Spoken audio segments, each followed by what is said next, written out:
السلام عليكم ورحمة الله تعالى وبركاته.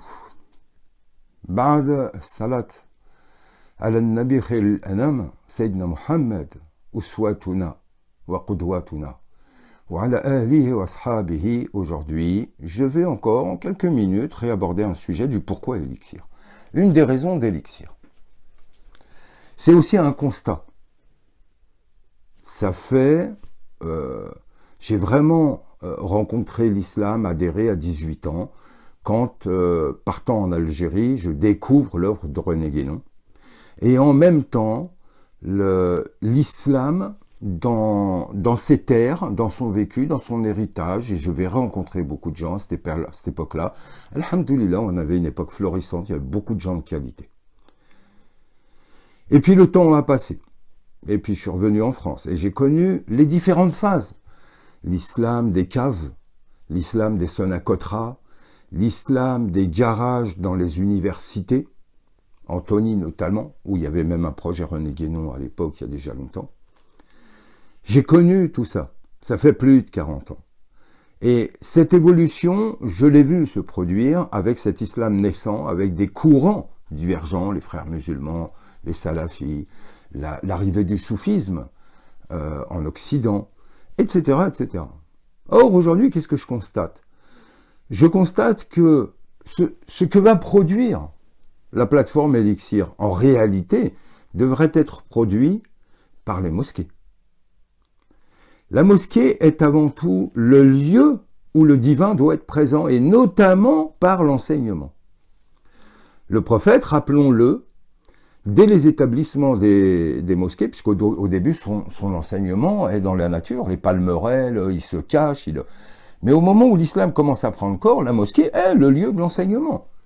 La mosquée n'est pas qu'un lieu de prière, c'est également là qu'on parlait des événements importants, qu'on recevait des délégations, qu'il y avait des repas, La mosquée est un lieu de vie extraordinaire. Or, aujourd'hui, nos mosquées sont dans un état de mort clinique. Il s'y passe quasi plus rien.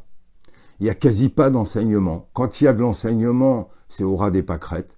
Soyez gentils et surtout pas méchants. Et ça, malheureusement, je l'ai vu en France, mais pas qu'en France. Je l'ai vu en Algérie, je l'ai vu au Maroc, je l'ai vu un peu partout. Et ce, pour différentes raisons. Parce qu'on pourrait penser qu'à travers mon discours, je lance une critique à l'égard de tous ces musulmans qui construisent des mosquées, qui organisent, les recteurs, les fidèles qui cotisent tous les vendredis, le ramadan, qui mettent la main à la poche, mais également de ces imams. Alors évidemment que les imams ne se valent pas tous. Il y a du bon, du mauvais, comme dans toute discipline. Par contre, ce sur quoi je peux attester, parce qu'en connaissant quand même un certain nombre, il y a, même ici en France, des imams de très grande valeur. La fonction d'imam aujourd'hui est quelque chose dont on a du mal à envisager l'importance, la nécessité et l'ampleur. Par ampleur, ce que j'entends, c'est que ils sont harcelés. C'est-à-dire que c'est quasiment des assistantes sociales. On les appelle, « Ah, mon fils, il a ceci. Ah, il y a mon père cela. Ah, je voudrais faire venir mon frère du bled. Ah, allô, Chir, mon fils, il est au commissariat. Est-ce que tu peux, s'il te plaît, venir m'aider pour le sortir? Ah, Chir, ceci. Ah, Chir, j'ai un problème avec ma femme. Ah, Chir, je voudrais me marier, mais je trouve pas. Ah, Chir, voilà, femme divorcée, ça, je l'ai vu de mes yeux. Je suis divorcé, mon ex-mari me fait des problèmes. Je voudrais me remarier, mais ça fait 3 ans que ça traîne. Or, dans la loi de la République, je peux pas me remarier, comment je fais? En soi, ils sont submergés de demandes de ce genre. Au niveau de l'enseignement, beaucoup, je dis bien beaucoup d'imams sont de qualité et ont un socle de connaissances plus qu'intéressant.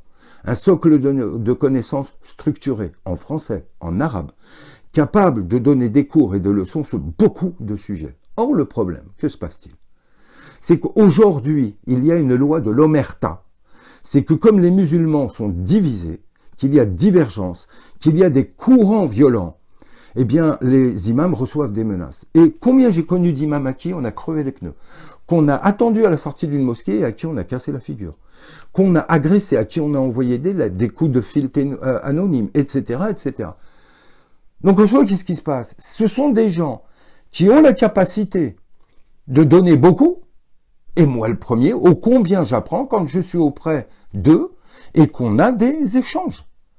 C'est vraiment des bibliothèques vivantes, c'est des gens d'expérience, mais aujourd'hui ils sont réduits au silence. Aujourd'hui ils ont des problèmes, puisqu'on parlait d'argent, ils ont des problèmes à être payés, à être reconnus, à avoir un statut. On a beaucoup de problèmes. Ces problèmes-là sont multiples. Et en soi, ils ne sont même pas vraiment humains, même si dans l'humain, oui, il y a des voyous, même dans le milieu des mosquées. Mais il y a aussi des gens qui donnent de leur poche, il y a des gens qui donnent de leur temps. Il y a des recteurs de mosquées qui passent un temps fou à s'occuper des mosquées pour que tout se passe bien, pour qu'on ait de l'eau, pour que les travaux soient faits, pour que les moquettes soient propres, pour que la salade soit faite à l'heure, les 5 prières. Et malheureusement, dans l'état actuel des choses, c'est un combat qui nous permet à peine d'avoir le minimum. Ce qui est dommage, parce que franchement, on a aujourd'hui de belles mosquées, mais dans lesquelles il ne se passe quasi plus rien, malheureusement. Donc voilà pourquoi une des raisons d'Elixir, c'est que de moi-même, j'ai pu constater cet état de fait dans tous les domaines, et aujourd'hui l'accès à la connaissance. On nous chante tout le temps, oui, les savants, oui, où sont-ils? Où les entend-on? Est-ce que je dois faire 5000 km pour écouter un savant? L'accès à ces savants, quand vous allez en terre arabe, même dans le soufisme, vous allez dans les zawiyas, les tariqas, l'accès au shir, il est quasi impossible. Quand vous allez le voir, quand vous pouvez le voir 5 minutes, on vous dit, ouais, t'as déjà de la chance, tu l'as vu. Quand il vous fait un sourire, moi je connais beaucoup de gens, il m'a fait un sourire. Oh, ça m'a chargé pour 1 an. Non, je suis désolé, ça c'est pas de l'enseignement, c'est pas de l'islam. Le prophète était disponible H24, on est le voir la nuit. Il avait El-Sofa qui était ses bras droits dans la logistique de Médine. Il était avec eux matin et soir, matin et soir. Aujourd'hui, que ce soit les savants, que ce soit les chouyours, que ce soit, ils sont quasi inaccessibles. Il y a vraiment un problème, c'est que si la connaissance est là, oui, mais ces canaux de diffusion, comment faire pour y avoir accès? 2, avec la vie que nous menons aujourd'hui, entre nos obligations familiales et professionnelles. Comment pouvoir partir, par exemple, en Égypte? En Égypte, il y a beaucoup de lieux sur lesquels il y a des savants vivants, que je connais personnellement, où il y a un savoir. Maintenant, vous descendez à Edfou, à Assouan, ou à Assiout, ou etc. Vous laissez femme, mari, enfant, vis-à-vis du travail, vous faites comment? Les conditions aujourd'hui sont très dures. D'où cette plateforme Elixir, qui va vous livrer l'expérience qui est la mienne, mais pas que parce que je ne suis pas seul, mais c'est de l'expérience de dizaines d'années. C'est des voyages, des rencontres, c'est beaucoup de lectures, c'est beaucoup de questionnements, c'est un cheminement personnel également, spirituel, initiatique. C'est ce que nous allons essayer de vous livrer, et c'est ce qu'on va essayer de partager avec vous, avec la plus grande sincérité, en espérant qu'il sera profitable, tant pour vous que pour nous, au service d'Allah. Car nous sommes serviteurs, et c'est en ce sens que cette plateforme est fondée, ainsi que d'autres projets qui viendront. Vous trouverez de plus amples renseignements nous concernant dans les liens ou les documents qui seront accolés à cette vidéo. Et encore une fois, j'espère pouvoir partager ce projet qui me tient à cœur, qui est le fruit de nombreuses années de travail, de préparation, de mise sur pied, et qu'on puisse en profiter tous ensemble, qu'on puisse connaître notre islam, qui n'est rien d'autre que le dernier témoignage et rappel de la tradition primordiale, face à un passage de cycle qui est en train de s'annoncer, face à nous, et qui sera cette primordialité dont elle sera la seule clé.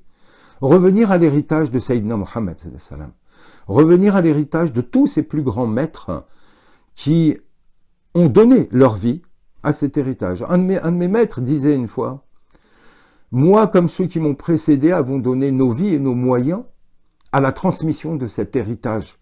Ne le galvaudez pas, ne le trahissez pas. » Or, seule la connaissance est la voie de libération. Or, c'est par là que nous allons commencer avec Elixir, Inch'Allah. Au plaisir de vous retrouver très bientôt. Salam alaikum.